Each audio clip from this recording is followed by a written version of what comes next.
February 19, 1942. Singapore. Changi Prison stood at the eastern tip of Singapore Island, its pale concrete walls reflecting the morning heat. Inside, 50,000 British, Australian, and Dutch soldiers waited in silence. They had surrendered 4 days earlier after the British command determined further resistance was impossible. The Japanese had taken Singapore in 70 days. Everyone expected occupation procedures would follow.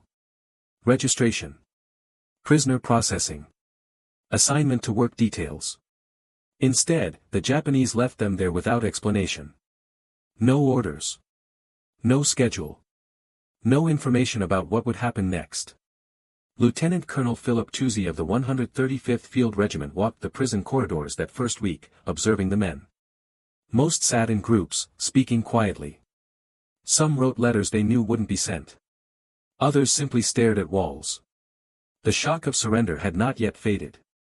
British military command in Asia had promised Singapore was impregnable.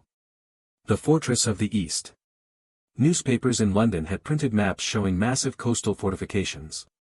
The men believed these assurances. They were wrong. The Japanese attacked from the north through Malaya. The coastal guns faced the wrong direction. The defenses designed to stop a naval assault were useless against land forces. The British fought for a week in the city streets before surrendering. Now they were prisoners. And they had no idea what that meant. Captain Ernest Gordon, a Scottish officer from the 93rd Highlanders, noticed the silence first. Not the absence of sound. Military camps are never truly quiet. But the absence of purpose. Men trained to follow orders suddenly had none to follow. Men accustomed to structure found themselves in limbo. Some officers tried to maintain discipline. Morning formations. Roll calls. Inspection routines. But without actual authority or mission, these rituals felt hollow. The Japanese guards watched these attempts at military order with amusement or indifference. Food arrived irregularly. Rice. Sometimes vegetables. Never enough. The portions were smaller than what the men had eaten before surrender. Not starvation rations yet, but insufficient for men accustomed to British Army meals. Water was available from taps, but the supply was inconsistent. Medical supplies existed only because captured British doctors had salvaged what they could before the surrender. No new supplies came from the Japanese. By the end of February, dysentery began spreading through the camp. The toilets were inadequate for 50,000 men. Sanitation standards collapsed. Men fell sick by the hundreds. The Japanese provided no medical care. Officers requested meetings with Japanese command to discuss conditions. Their requests were ignored. When they persisted, guards responded with rifle butts and fists. The message was clear. Prisoners did not make requests. In early March, the Japanese announced the first work detail. 3,000 men would leave Changi to work on construction projects. Officers would not accompany the men. The Japanese separated enlisted men from their commanders deliberately. Those first work parties returned after 12 hours carrying injured comrades. The Japanese overseers had beaten men who worked too slowly. Food provided at work sites was even worse than camp rations. Water was scarce. The men came back silent. They did not complain. They did not describe what had happened. They simply sat down and stared at nothing. This pattern repeated daily.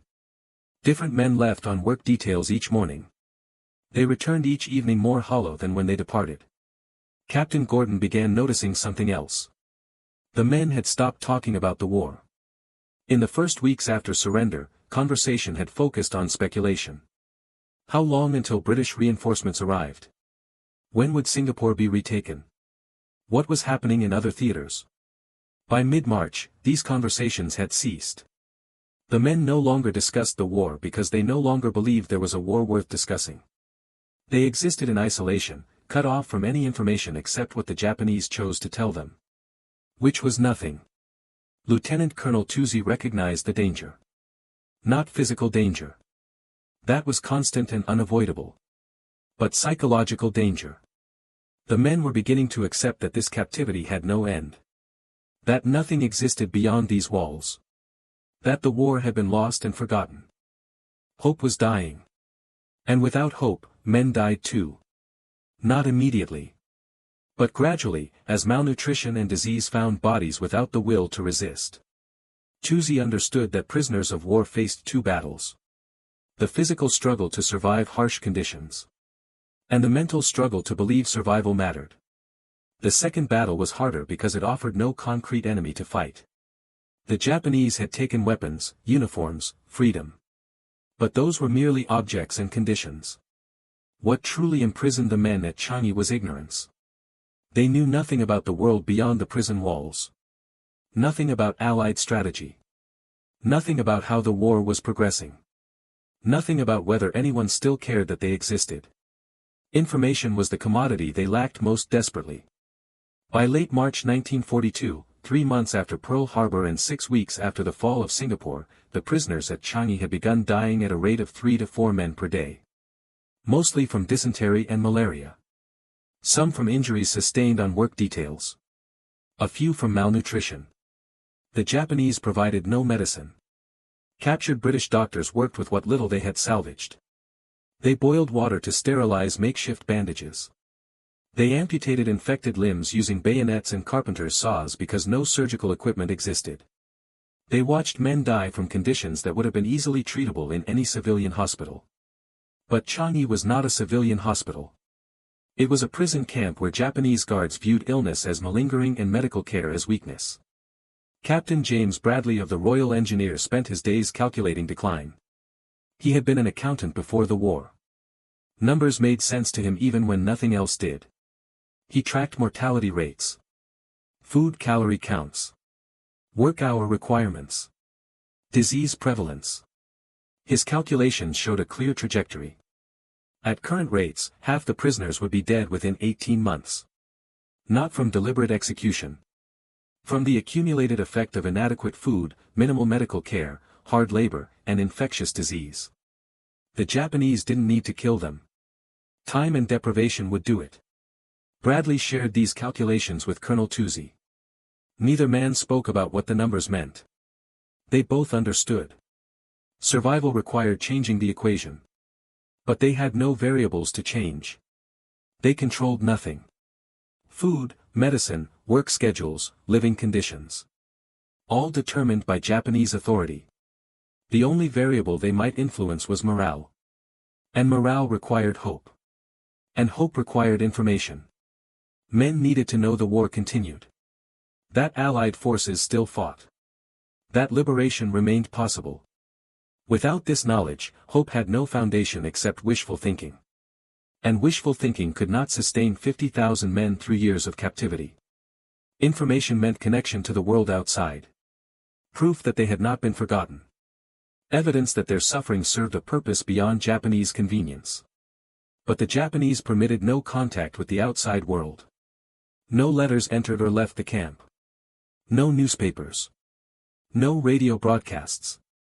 Guards punished any prisoner caught possessing written materials not authorized by camp command.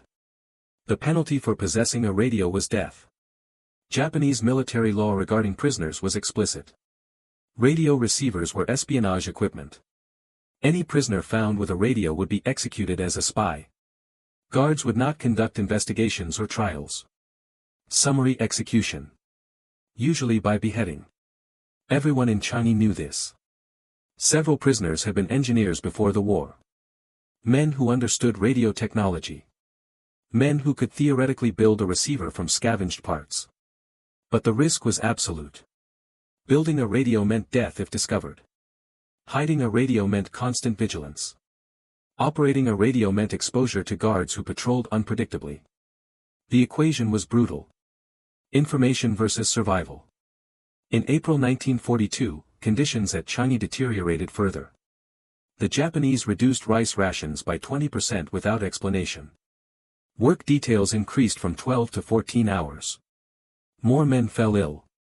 The death rate climbed to 6 per day. Senior officers met in secret to discuss their options. They had none. Protest achieved nothing except beatings. Reduced cooperation on work details resulted in reduced food rations for the entire camp. Escape was impossible. Singapore Island was 30 miles long. The Japanese controlled every dock, every boat, every road. Beyond the island lay 400 miles of ocean or Japanese-occupied Malaya. The officers agreed on one point. The men needed something to hold on to. Some reason to believe endurance mattered. Some evidence that the war continued and liberation remained possible. They needed information. Colonel Tuzi asked the question directly. Was anyone willing to build a radio? The room was silent. The men understood what he was asking. Who would volunteer to risk execution to provide information that might sustain morale? Who would bet their life that a secret radio was worth dying for? One man raised his hand. His name was Graham Foster. Lieutenant in the Royal Corps of Signals. 29 years old. Electronic engineer before the war. Thin face, wireframe glasses, hands that never stopped moving.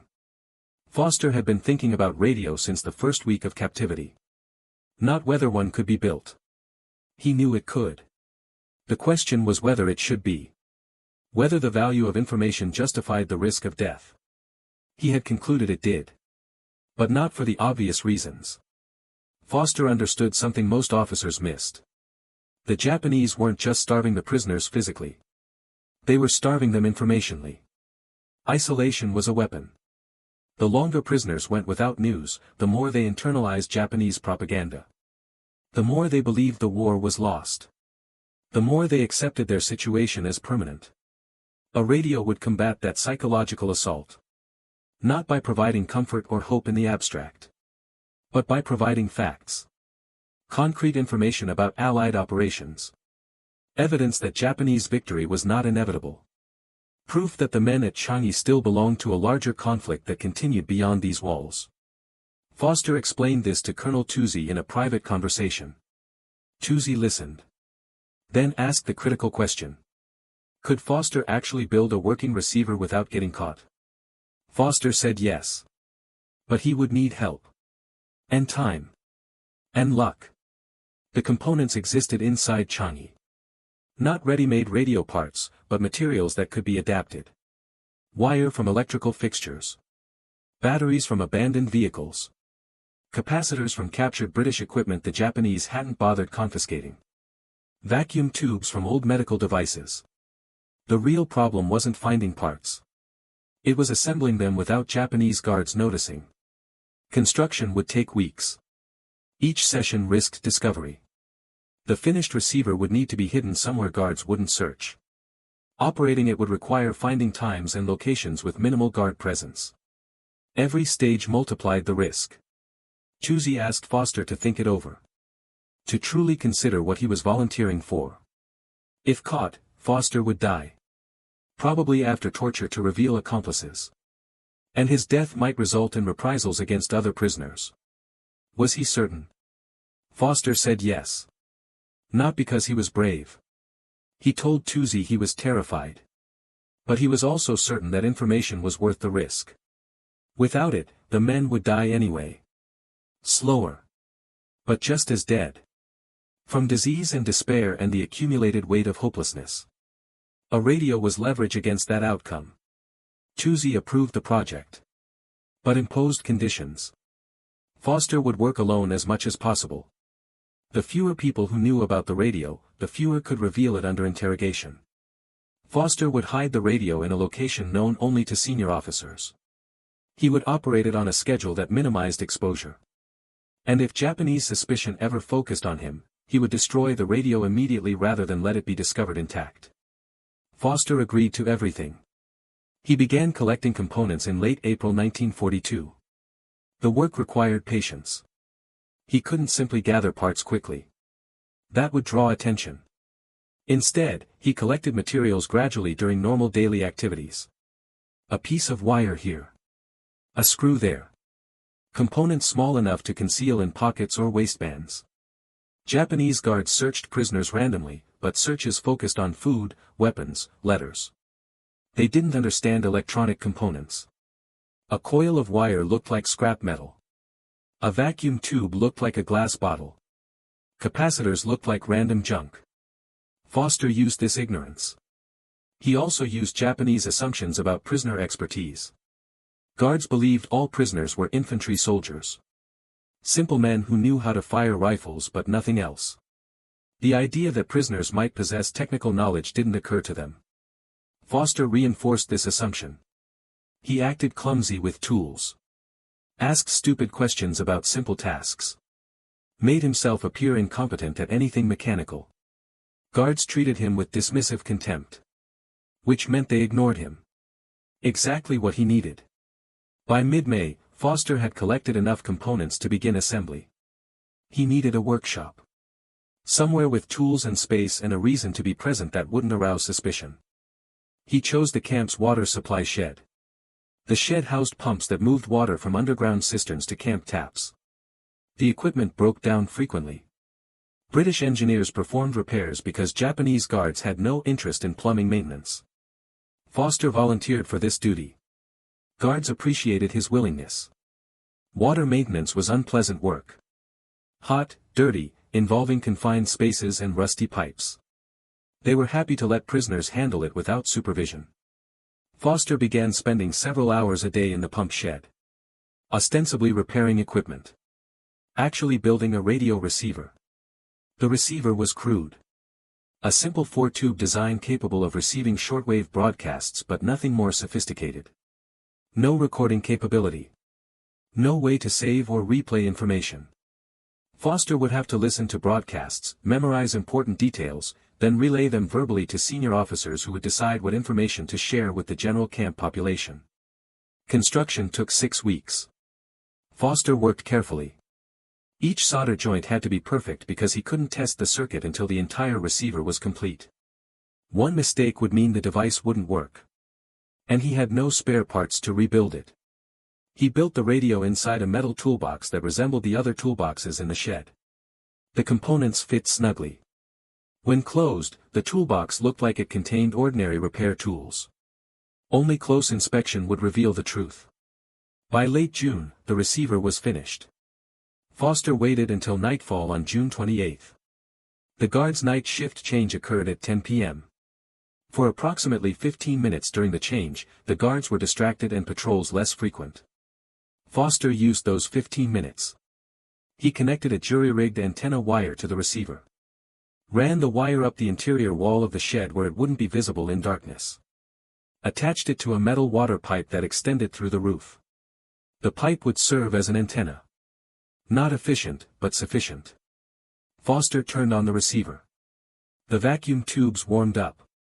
Static filled the headphones he'd fashioned from salvaged earpieces. He tuned the dial slowly, searching through bands of white noise and interference. And then he heard it. A voice. Speaking English. Distant and faint beneath layers of static. But unmistakably English. BBC World Service. Broadcasting from London.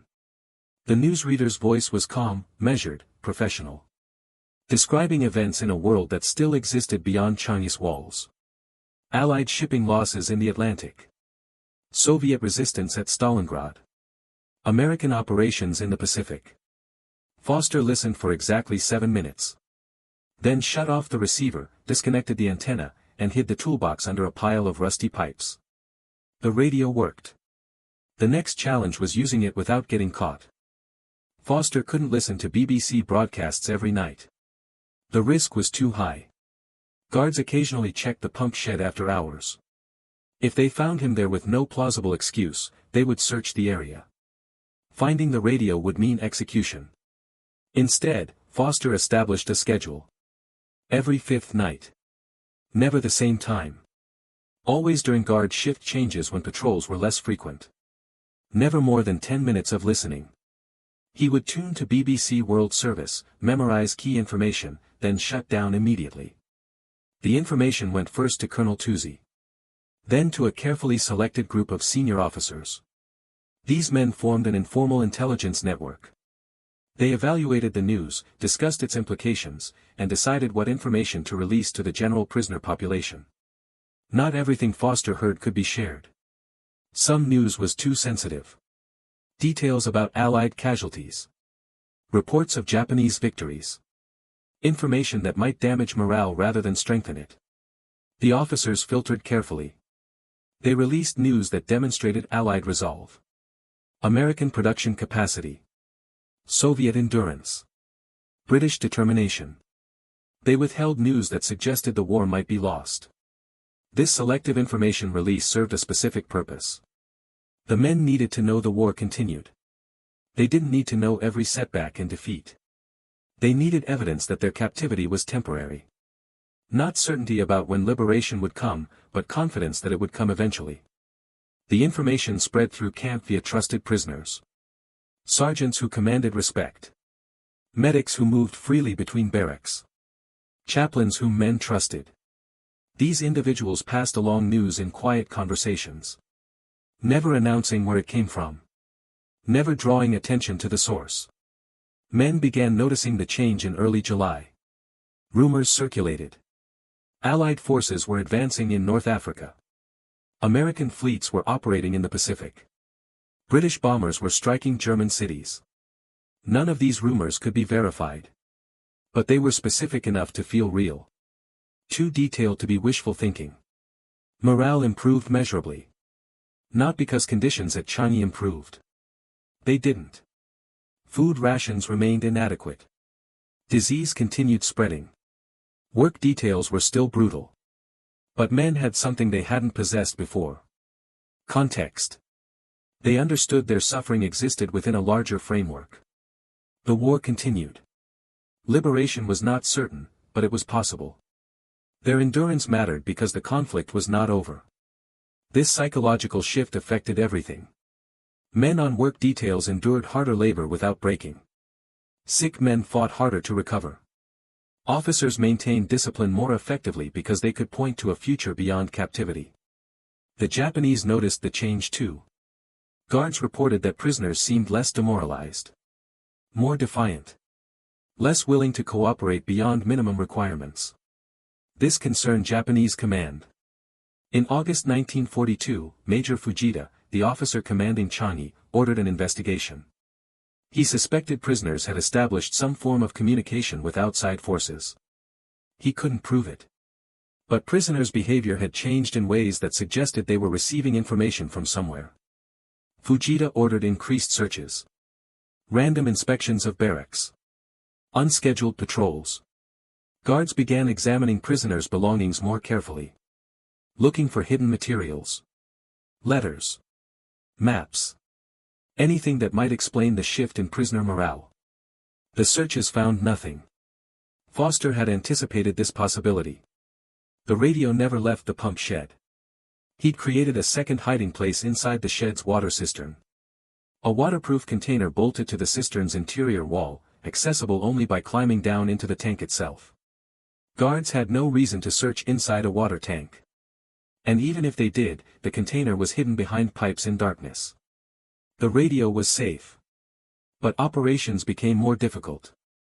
Guards now watched the pump shed more carefully. Foster couldn't visit as frequently. His scheduled listening sessions became irregular. Sometimes he'd go 2 weeks without being able to access the radio because guard patrols were too frequent. The information flow slowed. News that reached the camp population became less frequent and less detailed. The officers worried this reduction would reverse the morale improvements they'd achieved. Foster proposed a solution.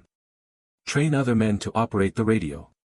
If multiple people could listen to broadcasts, information could be gathered more frequently without any single person taking excessive risks.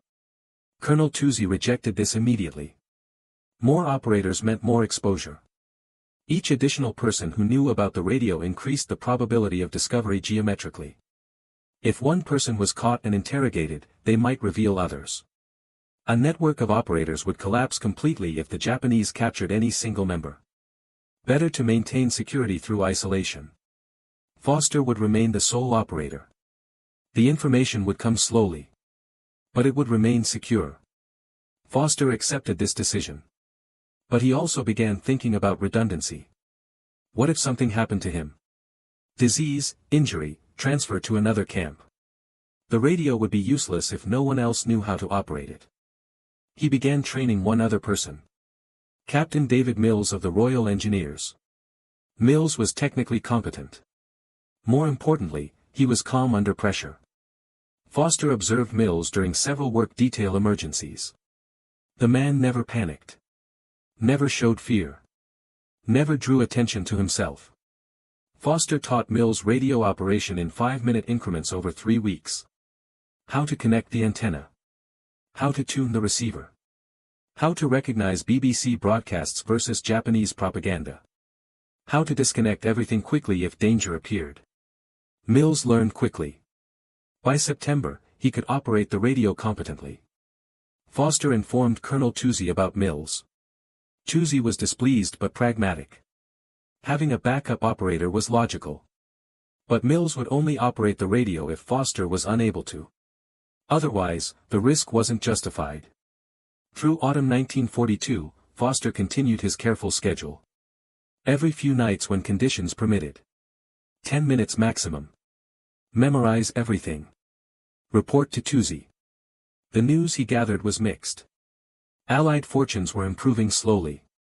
American forces had won at Midway in June. British forces were holding in Egypt. Soviet resistance at Stalingrad suggested the Germans could be stopped. But these were defensive successes. Not offensive victories. Liberation of Singapore was not imminent. The prisoners at Changi would remain captive for the foreseeable future. Still, the information mattered. Men now understood the war's basic trajectory. They knew the Allies hadn't collapsed. They knew the Japanese weren't invincible. They knew that patience and endurance would eventually be rewarded. This knowledge was worth more than extra food rations or better living conditions.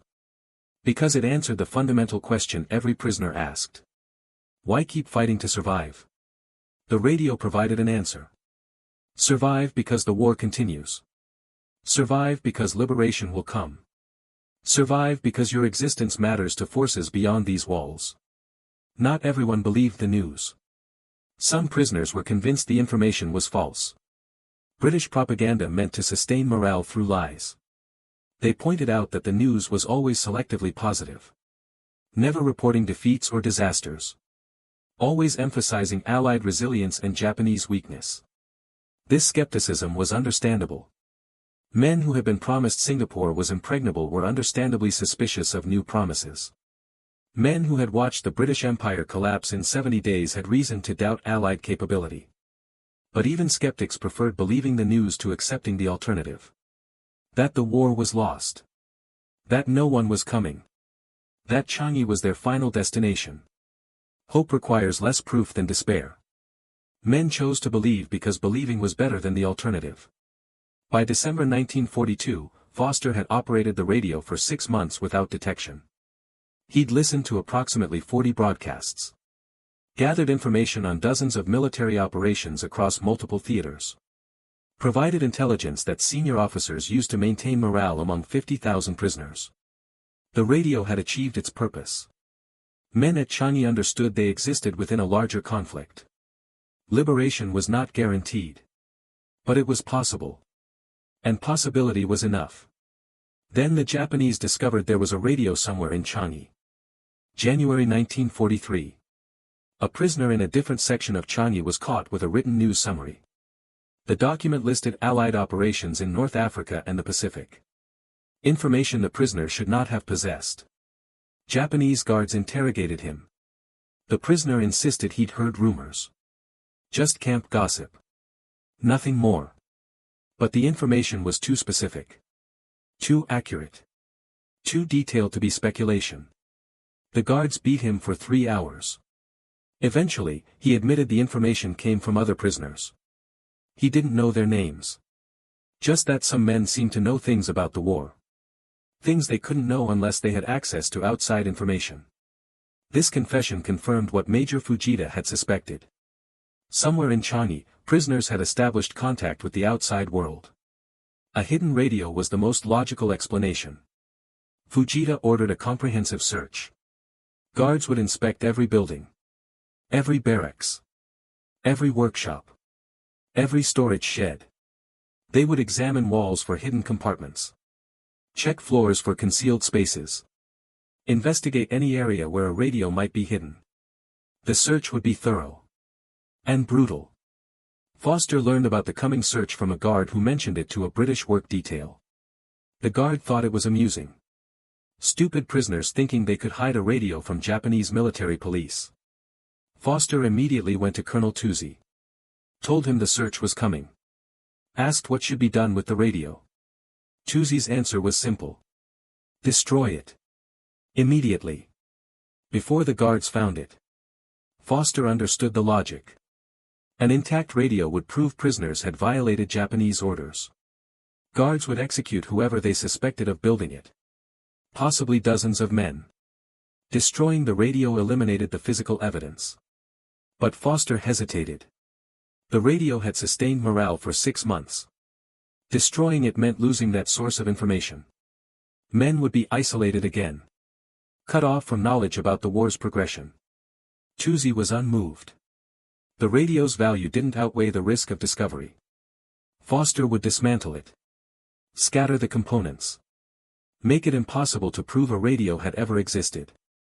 Foster agreed. But when he returned to the pump shed that evening, he couldn't bring himself to destroy it. He'd spent weeks building the receiver.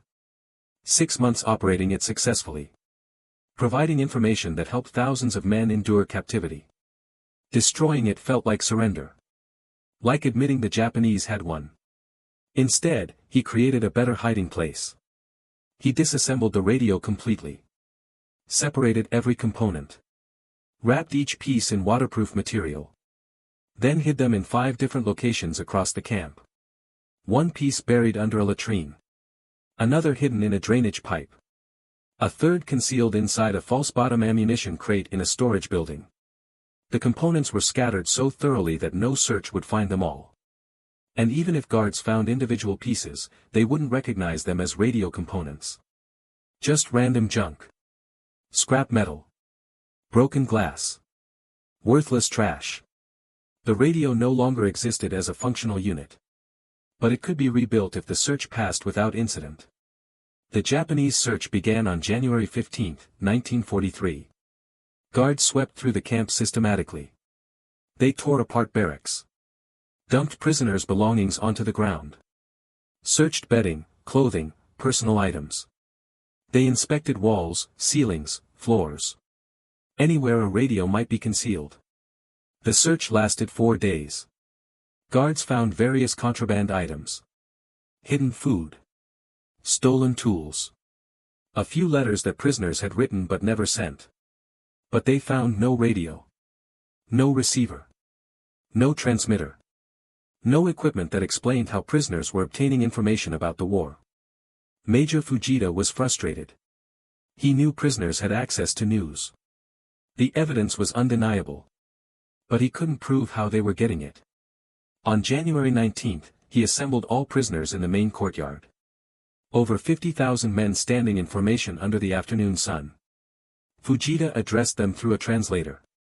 He announced that Japanese military police knew prisoners possessed a radio. He demanded that whoever built it surrender immediately. If the guilty party came forward, punishment would be limited to that individual.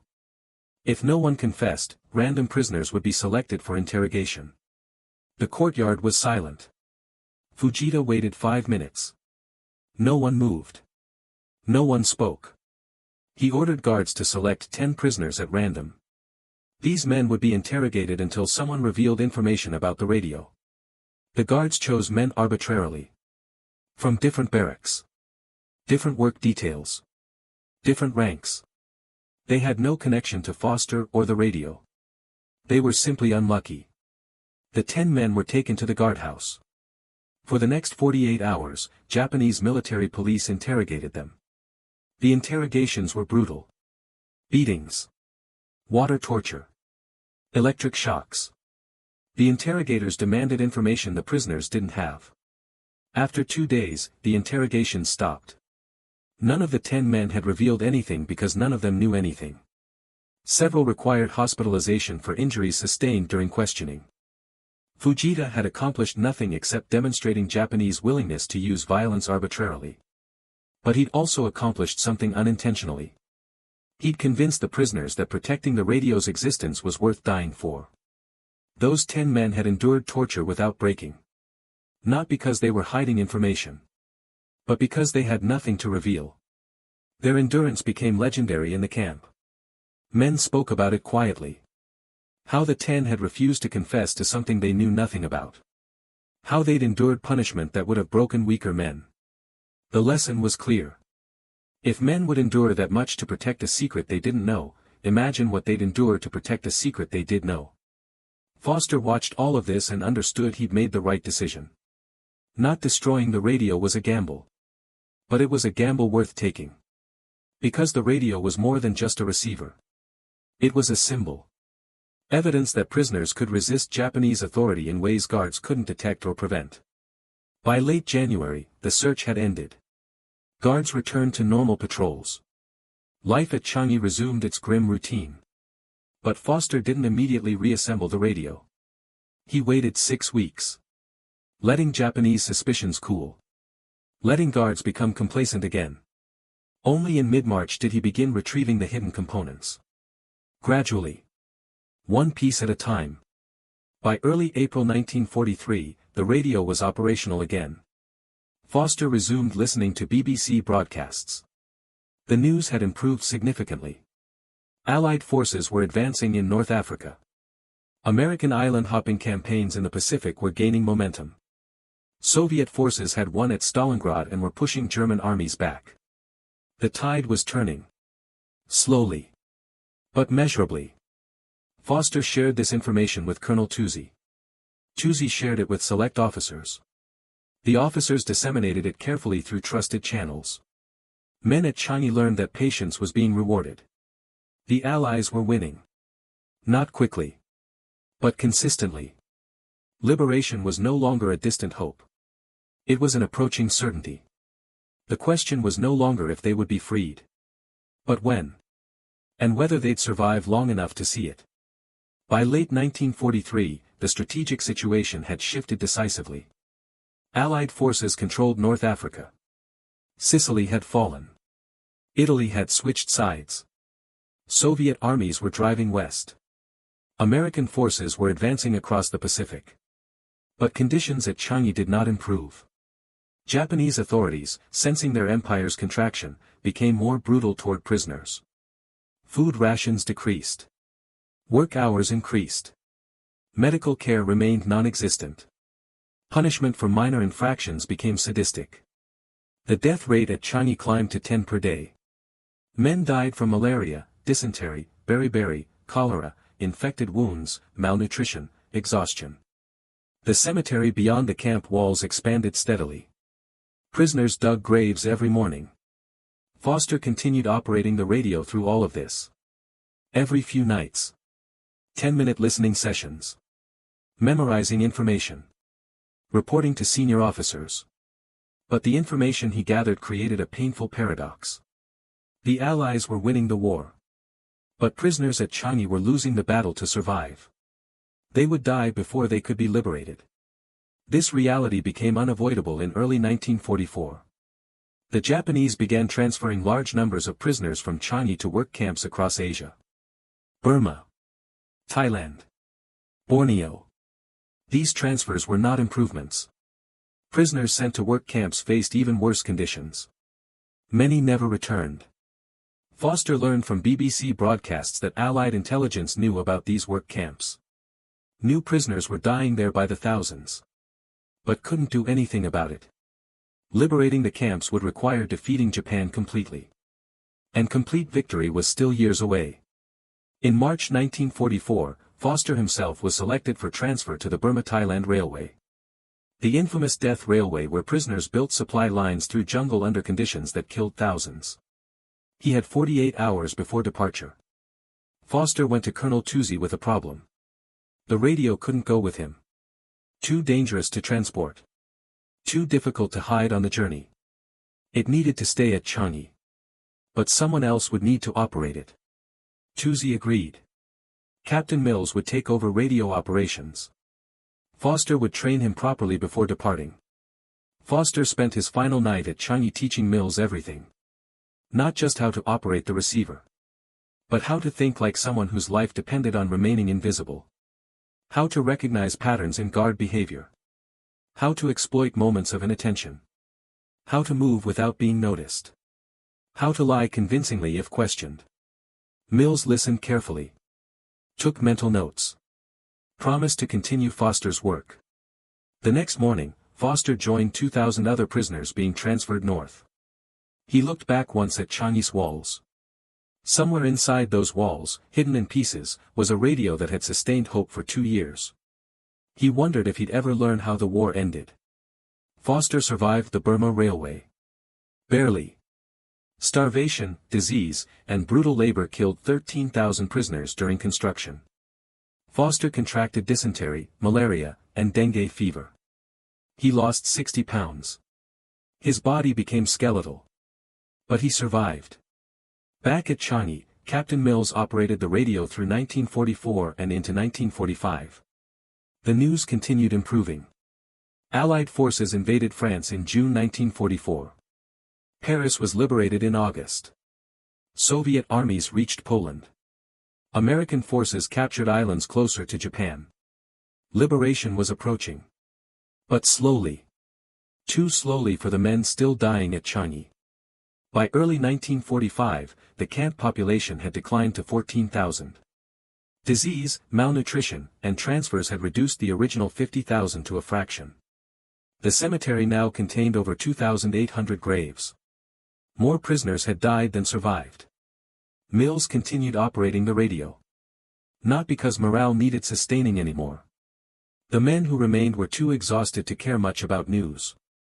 They endured because endurance was the only option. They survived one day at a time without thinking about tomorrow. Mills operated the radio because it needed operating. Because Foster had built it. Because maintaining it was an act of resistance against Japanese authority. Because as long as the radio functioned, the prisoners hadn't been completely defeated. In May 1945, Mills heard news that Germany had surrendered. The European war was over. Only Japan remained. He shared this information with the surviving prisoners. Men received the news quietly. Some smiled. Some cried. Most simply nodded. They were too tired for celebration. The question now was obvious. How long until Japan surrendered? And would any of them survive long enough to see it? June passed. Then July. Allied forces prepared for invasion of the Japanese home islands. Casualties were expected to be catastrophic. Estimates suggested the war might continue into 1946 or beyond. Then, on August 6, 1945, Mills heard something on the radio he didn't understand. The BBC newsreader described an atomic bomb dropped on Hiroshima. A single weapon with destructive power equivalent to 20,000 tons of TNT. An entire city destroyed in one moment. Mills had no frame of reference for this. He'd heard of atomic research during his engineering studies before the war. But this sounded like science fiction. A bomb that destroyed a city. Impossible. 3 days later, another atomic bomb hit Nagasaki. The BBC reported that Japan was considering surrender. Soviet forces had invaded Manchuria. The Japanese Empire was collapsing from multiple directions simultaneously. On August 15, 1945, Mills turned on the radio and heard Emperor Hirohito's voice announcing Japan's surrender. The broadcast was in Japanese. Mills didn't understand the words. But the BBC translation that followed was unmistakable. The war was over. Mills sat in a pump shed for several minutes, listening to the broadcast repeat. The words didn't seem real. 3 years, 6 months of captivity. Thousands of deaths. Unimaginable suffering. And now it was finished. He turned off the radio. Disconnected the antenna. Hid the toolbox for the last time. Then he walked out into the afternoon sunlight and told the first person he saw. The war was over. Japan had surrendered. Allied forces were coming. The news spread through Changi within minutes. Men gathered in the courtyard. Some cried. Some laughed. Some stood silently, unable to process what they'd heard. Liberation came 12 days later. British forces landed on Singapore. Japanese guards surrendered their weapons. The gates at Changi opened. Of the original 50,000 prisoners, 14,000 remained alive. September 5, 1945. British military personnel entered Changi to process the liberated prisoners. Medical staff were shocked by what they found. Men weighing 80 pounds. Bodies covered in tropical ulcers. Malaria, dysentery, beriberi, tuberculosis. Every prisoner required immediate medical attention. Evacuation took 3 weeks. Men were transported to military hospitals in Ceylon, India, Australia.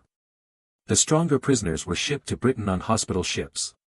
The sicker remained in Asia for initial treatment. Graham Foster was not at Changi when it was liberated. He was still at a work camp in Burma. British forces reached that camp on September 12. Foster weighed 94 pounds. His height was 5 feet 11 inches. He could barely walk without assistance. He was evacuated to Rangoon, then to Calcutta, finally to London by hospital ship. The journey took 6 weeks. He spent most of it unconscious or delirious with fever. He arrived in England in November 1945. His family barely recognized him. His younger sister, who had been 12 when he left in 1941, was now 16. She'd grown up while he disappeared into captivity. She looked at this skeletal stranger and tried to find her brother in his face. Foster recovered slowly. His body healed over months. Gaining weight. Regaining strength. Learning to eat solid food again without becoming ill. Physical rehabilitation required a year. Psychological recovery took longer. Foster had nightmares. Couldn't sleep more than a few hours without waking. Startled at sudden sounds. Avoided crowds because too many people made him anxious. Simple civilian activities felt overwhelming. Shopping in stores. Walking through parks. Sitting in restaurants. Everything was too loud. Too bright. Too peaceful. He tried explaining this to doctors. They nodded sympathetically. Told him these reactions were normal. Post-captivity stress. It would fade with time. But it didn't fade. The memories remained. Not just of the suffering. But of the silence. The terrible isolation. The sense that the world had abandoned them to rot in that camp forever. In late 1946, Foster attended a reunion of former Changi prisoners. Hundreds of men gathered in London. They talked quietly. Compared experiences. Shared stories they couldn't tell their families.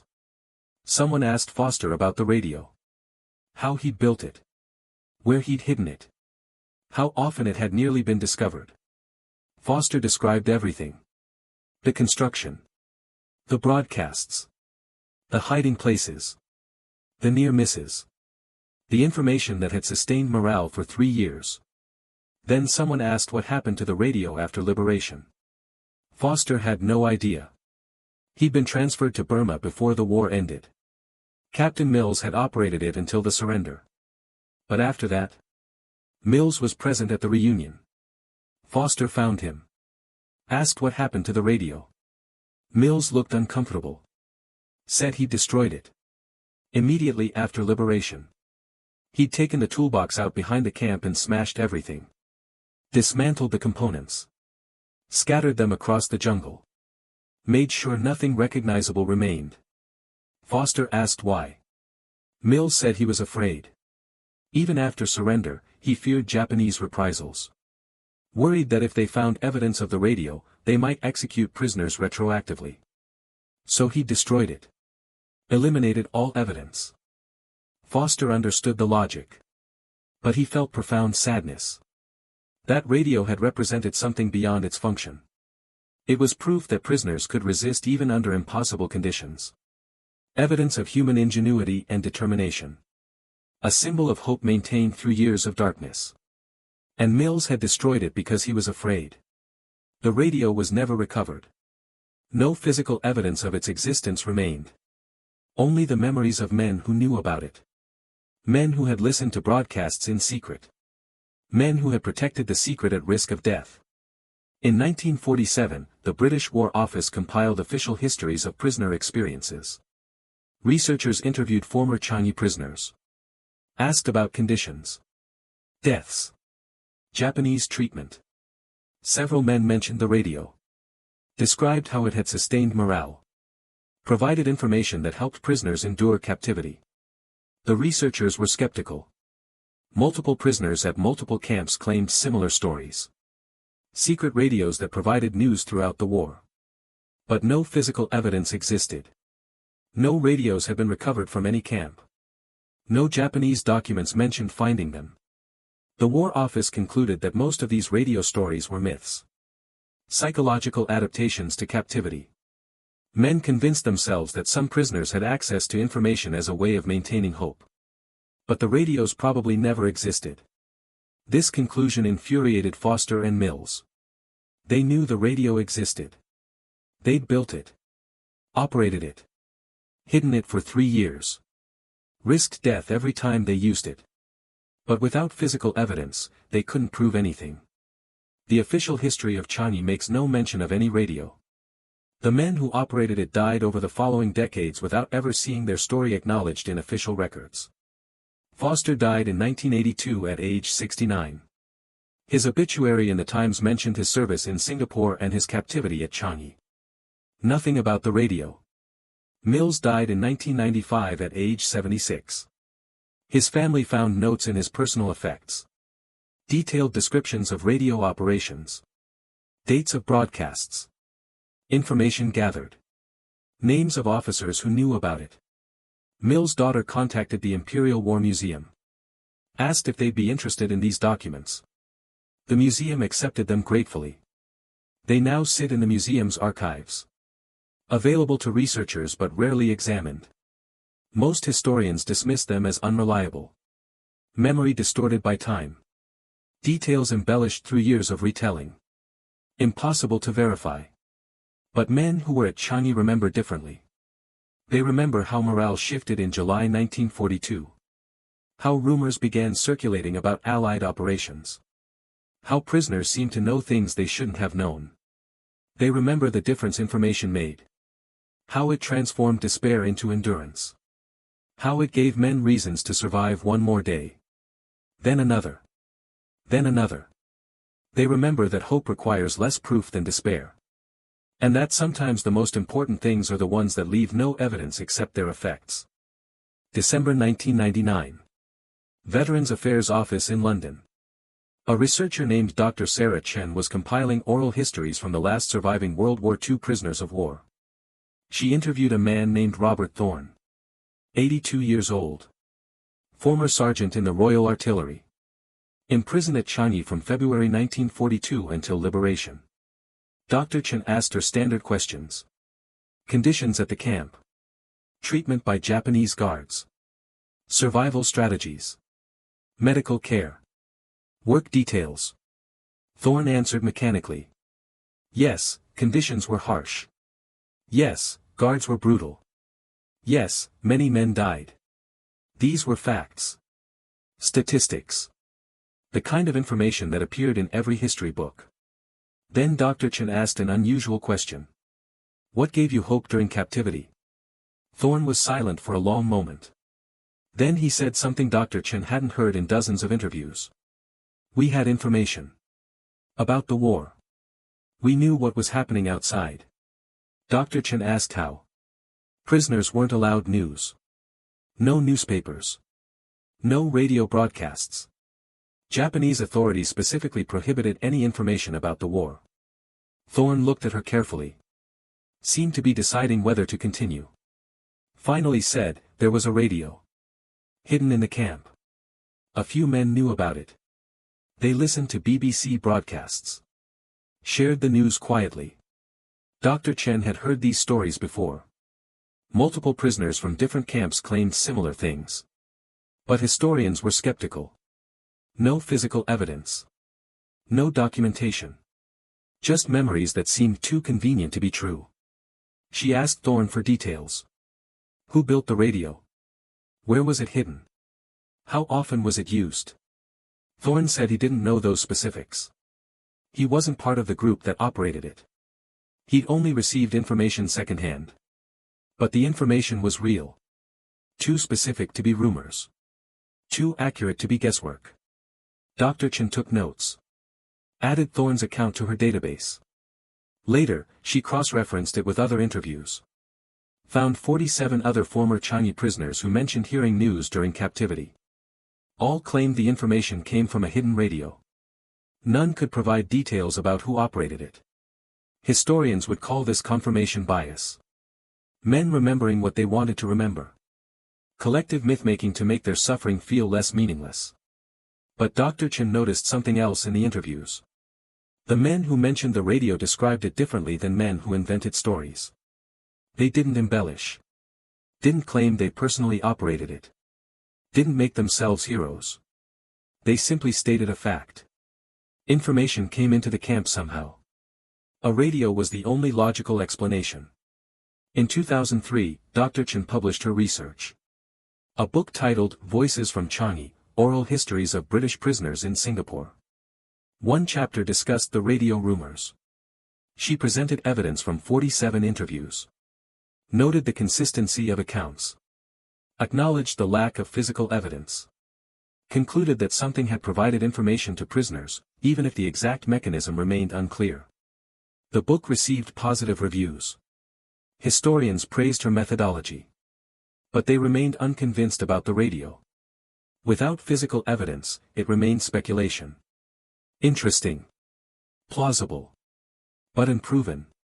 In 2007, Mill's daughter donated her father's papers to the Imperial War Museum. The donation included his personal diary from 1945. Daily entries from April through August describing radio operations. Dates. Broadcast times. Information gathered. The museum catalogued the diary but didn't publicize it. Just another document among thousands. Available to researchers who specifically requested Changi materials. Few did. In 2011, Foster's nephew was cleaning out his late father's home. Found a box of letters.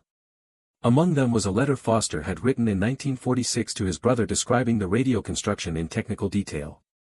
How he'd scavenged components. Where he'd hidden them. How he'd built the receiver. The nephew scanned the letter and posted it online in a military history forum. Someone forwarded it to Dr. Chen. She compared Foster's 1946 letter to Mill's 1945 diary. The details matched. Build location. Component sources. Operating procedures. Information that couldn't have been coordinated between them because Foster had been in Burma during the final year of war. Dr. Chen contacted both families. Asked if more documentation existed. Found additional letters. Diary entries. Personal notes. All describing the same radio. Same location. Same operation. In 2015, Dr. Chen published a follow-up article. The Changi Radio, New Evidence for Information Networks in Japanese Prison Camps. She presented Foster's technical description alongside Mill's operational diary. Argued that the consistency between independent sources proved the radio existed. Historians were interested but cautious. The documents were compelling. But they'd been created 70 years earlier. Impossible to verify their authenticity definitively. In 2018, Dr. Chen returned to Singapore. Visited the site of the former Changi Prison. Much of it had been demolished and redeveloped. But the pump shed still stood. Converted to a museum exhibit about prisoner life. She examined the shed's interior. Measured dimensions. Photographed pipe configurations. Studied the water cistern. Everything matched Foster's 1946 description. She contacted the Singapore National Heritage Board. Suggested a limited excavation around the shed. Looking for buried components. Evidence that Foster and Mill's descriptions were accurate. The Heritage Board approved a small archaeological survey. In August 2019, researchers excavated 3 test trenches near the pump shed. In the second trench, 2 feet deep, they found corroded copper wire coiled in a way consistent with radio antenna construction. Chemical analysis confirmed the wire dated from the 1940s. The coil pattern matched descriptions in Foster's letter. It wasn't proof. Not definitive. Wire could have come from anything. But it was consistent with the radio story. Physical evidence supporting documentary evidence supporting oral histories. In November 2020, the Imperial War Museum mounted a new exhibition. Resistance and Resilience, Hidden Stories from Japanese Prison Camps. One section focused on the Changi radio. Displayed Mill's diary. Foster's letter. Photographs of the pump shed. The corroded wire coil found during excavation. The exhibition text was careful. Presented the evidence without claiming certainty. Noted the historical skepticism. Acknowledged the lack of conclusive proof. But it told the story. Graham Foster built a radio. David Mills operated it after Foster's transfer. For 3 years, they provided information that sustained hope among thousands of prisoners.